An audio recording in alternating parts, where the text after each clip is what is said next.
کس نے ایک چلتی ہوئی حکومت جو اچھی بلی جو میں خود آپ کو بتا رہا ہوں، اور یہ آپ اکنامک سروے آف پاکستان میں دیکھ سکتے ہیں کہ ہماری پرفارمنس کیا تھی. میں نہیں اگر کہہ رہا تو آپ خود دیکھ سکتے ہیں.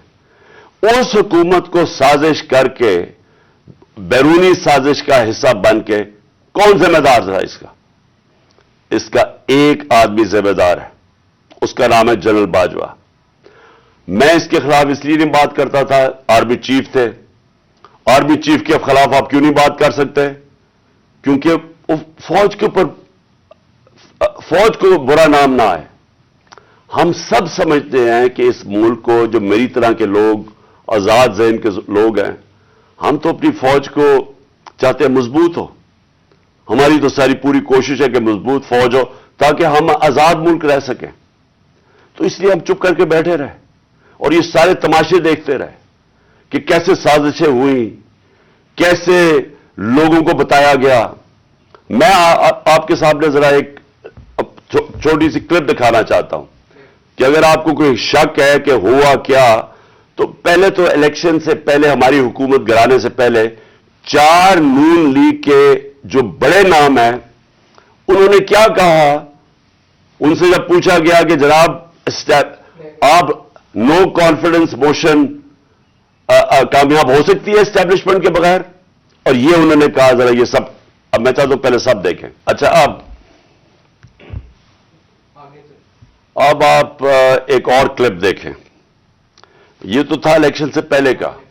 یہ کل ایک پی ڈی ایم کے سینیٹر رہ چکے ہیں اور سینیٹر ہے ابھی، مصطفیٰ کھوکھر.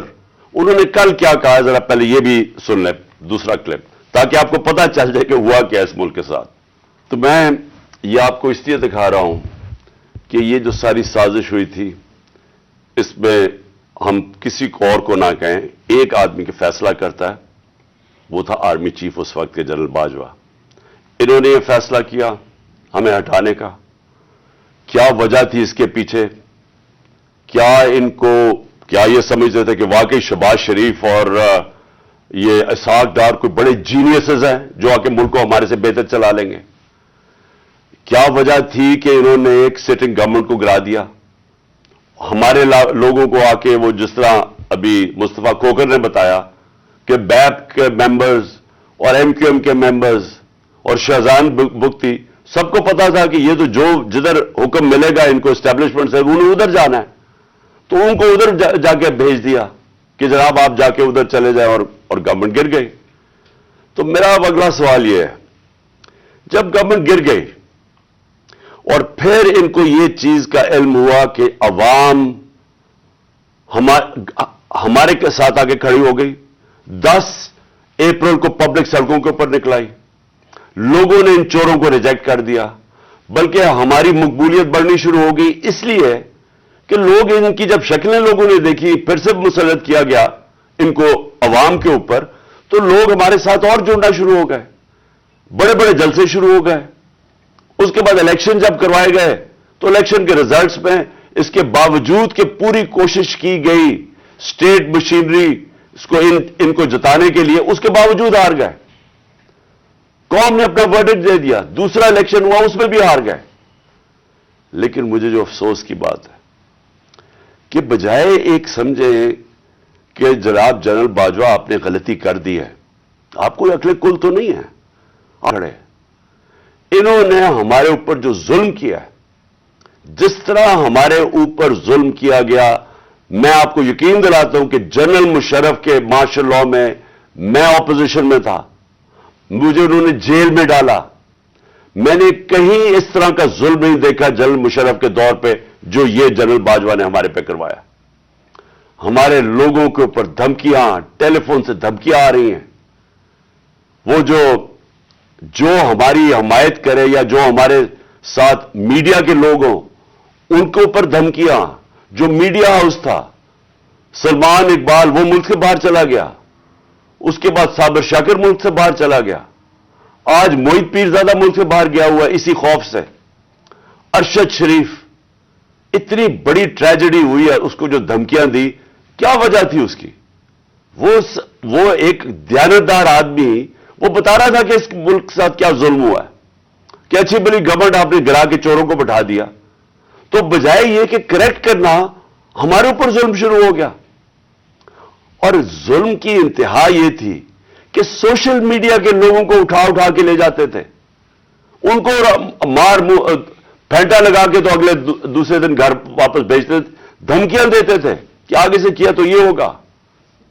جو اعظم سواتی سے کیا، جو اس سے پہلے جو شہباز گل سے کیا، کون سی اس نے اتنی بڑی بات کی تھی کہ اس کو ننگا کر کے مارا، اور وہ ابھی تک اس کے اثرات ہیں جو انہوں نے اس کو تشدد کیا اس کے اوپر. اور اعظم سواتی نے کیا بات کی تھی؟ اعظم سواتی نے یہ ٹویٹ کی کہ جنرل باجوہ آپ نے NRO 2 دیا ہے، اس کے اوپر جو اس بیچارے سے کیا گیا ہے، کون سی جمہوریت میں یہ ہوتا ہے؟ اور وہ بات کہ جو سچ ہے، NRO 2 جنرل باجوہ نے دیا ہے، ساری قوم کو پتا ہے. مجھے پتا ہے کہ میں جب کہتا رہا، جب میں گورنمنٹ میں تھا، میں جنرل باجوہ کو کہتا رہا کہ یہ 30 سال سے چوری کر رہے ہیں، ان کے اوپر کرپشن کیسز ہیں، نیب آپ کے نیچے ہے، آپ نیب کنٹرول کرتے ہیں، میرے نیچے ہی نہیں ہے، کیوں نہیں ان کے کیسز آگے بڑھاتے؟ پہلے تو ہمیں سارا وقت یہ بتاتے رہے کہ فکر نہ کریں سر، ہو رہا ہے سب کچھ، سر ابھی کچھ ہو رہا ہے، پہلے تو ہمیں یہ بتاتے رہے.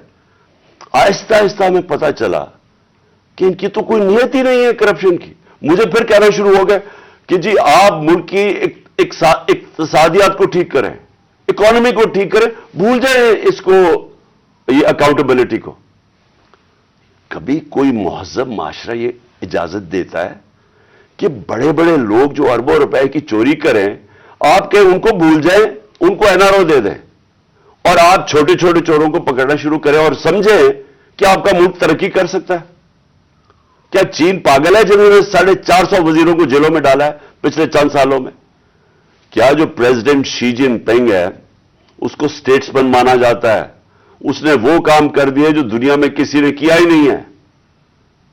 70 کروڑ لوگوں کو اس نے غربت سے نکالا ہے چائنا میں پچھلے 30 سالوں میں. وہ اس کو کیا ضرورت پڑی ہے کہ جو کرپٹ منسٹر ان کو پکڑے، ان کا احتساب کرے؟ کیونکہ کوئی معاشرہ بھی کامیاب نہیں ہو سکتا جب تک رول آف لا نہیں ہوتا، جب تک انصاف نہیں ہوتا، جب تک آپ بڑے بڑے لوگوں کو، جو اصل تو نقصان ملک کو بڑے چور کرتے ہیں، آپ ان کو پکڑ نہیں رہے، اور آپ کہہ رہے ہیں کہ جی نیچے سے یہ بیچارے چھوٹے چھوٹے لوگوں، پٹواریوں کو پکڑتے رہے. اور یہ ہمارے سامنے ہوا. شہباز شریف کو بچایا گیا، اس کو اوپر اوپن اینڈ شٹ کیس تھا، اس کا 16 ارب روپے کا یہ جو FI کا کیس تھا، اس پہ تو کوئی شک ہی نہیں تھا. اور اس کا جو بیٹا باہر بھاگ گیا، آج جو سلمان شہباز واپس آیا ہے، وہ کیوں باہر بھاگا تھا؟ جیسے ہی FIA نے اس سے سوال پوچھا کہ جناب بتائیے مقصود چپڑاسی اور نوکروں کے پاس اربوں روپے کدھر سے آئے، وہ ایک دم ملک سے باہر بھاگ گیا. اور اس کو ان ساروں کو واپس لایا جا رہا ہے. کیا ہوا؟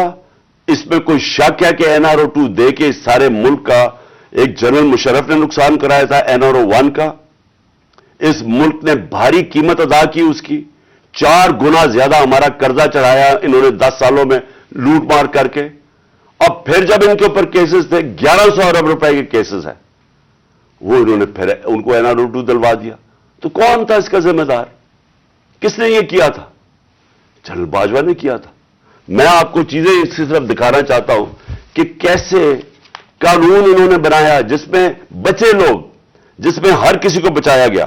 انہوں نے جناب نیب لا کی سیکشن 4 میں امینڈمنٹ کی،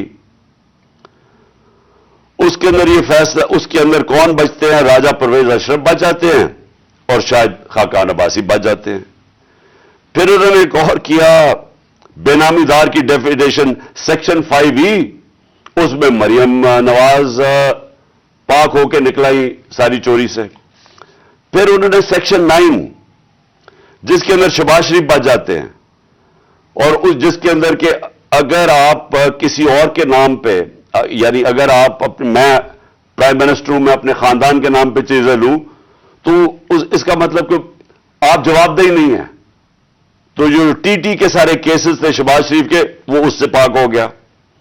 پھر سیکشن 14 کہ آپ کو آپ کو بتانا پڑتا ہے ایسٹس ہو، یعنی لندن میں میری جگہ ہو یا کوئی باہر ہو، امریکہ میں ہو، تو اگر یہ پتہ ثابت ہو جائے کہ یہ میری جگہ ہے تو مجھے بتانا پڑتا ہے کہ یہ میں نے کدھر سے پیسہ آیا اس کو خریدنے کے لیے. وہ انہوں نے صاف کر دیا. اب نیب بتائے گی کہ ان کے پاس پیسہ کدھر سے آیا. یعنی ہر دنیا کے اندر اگر میں پبلک آفس ہولڈر ہوں، یہ میری ذمہ داری ہے بتانے کے لیے کہ اگر میرا کوئی بڑا محل میں نے خریدا ہوا ہے، مجھے بتانا پڑتا ہے پیسہ کدھر سے آیا. انہوں نے وہ قانون ہی ختم کر دیا. چن کے آصف زرداری بھی اس میں صاف ہو گیا. چن کے وہ لوگ جو 30 سال سے اس ملک کو لوٹ رہے تھے، ان ساروں کو انہوں نے پاک اور صاف کر دیا. یہ اصل وجہ ہے مایوسی کی آج پاکستان میں. لوگ جنہوں نے یہ تماشا دیکھ رہے ہیں کہ ایک طرف قوم مر رہی ہے اس مہنگائی کے اندر اور فیکٹریاں بند ہو رہی ہیں، بے روزگاری کی قرضے چڑھتے جا رہے ہیں، ایک طرف یہ ہے اور دوسری طرف یہ اربوں روپے کی ان کی کرپشن معاف ہو رہی ہے. اور یہ بہت بڑی وجہ ہے آج مایوسی کی. اور میں نے یہ جو ہمارے اوپر ظلم ہوا، میں صرف اس کے اوپر آنا چاہتا ہوں کہ مجھے ایک جگہ بتایا گیا جنرل باجوہ نے کہ جی آپ کے لوگوں کے اوپر ہمارے پاس تو فائلیں ہیں ان کی کرپشن کی، ان کے اوپر فلمیں بنی ہوئی ہیں، ان کی ویڈیوز بنی ہوئی ہیں. اب میں نے ان سے بھی کہا کہ کیا یہ ہماری ایجنسیز کا کام ہے کہ ہم ویڈیوز بنائیں اور گندی ویڈیوز بنائیں یا کسی کے اوپر کوئی اس کے اوپر فائلیں بنائیں؟ کیا یہ کام رہ گیا ہے؟ کیا یہ قوم اپنا پیٹ کاٹ کے اپنی ایجنسیز کو پالتی ہے، اپنی سیکیورٹی کے لیے پالتی ہے؟ وہ تو ملک کی سیکیورٹی کے لیے پالتی ہے. کیا یہ ان کا کام ہے آ کے بتائیں کہ جناب اس کے اوپر یہ فائل ہے تو ہم نے اس کی فلانی فائل بنائی ہوئی ہے اور ہم نے اس کے کوئی ویڈیو بنائی ہوئی ہے؟ یہ کدھر ہوتا ہے؟ یہ اپنے لوگ. اچھا، اور میں کوئی ملک کا دشمن ہوں؟ 50 سال سے قوم مجھے جانتی ہے. سارے پاکستان کے ایوارڈز میں نے جیتے ہوئے ہیں، سول ایوارڈ سب جیتے ہوئے ہیں. میں سب سے بڑا پاکستان کا وہ یعنی جو جسے کہے کہ جو خیراتی کام کرتا ہے. کسی نے پاکستان میں اتنے پیسے نہیں اکٹھے کیے جو میں نے کیے. میرے اوپر ہر قسم کا گن. یہ سوچیں کہ میرا پرائم منسٹر، جب میں پرائم منسٹر تھا، میرے گھر کا فون ٹیپ کیا ہوا تھا اور وہ ٹیپ ہی نہیں کیا، اس کے بعد وہ لیکس کرتے ہیں. یہ پرائم منسٹر کے گھر کوئی یہ نہیں پوچھ رہا کہ اتنا یہ آفیشل سیکرٹ ایکٹس کی وائلیشن ہے. پرائم منسٹر کے پرائیویٹ نمبر کو ٹیپ کریں اور اس کو جا کے آپ پبلک کر دیں. کوئی یہ کہاں ہوتا ہے؟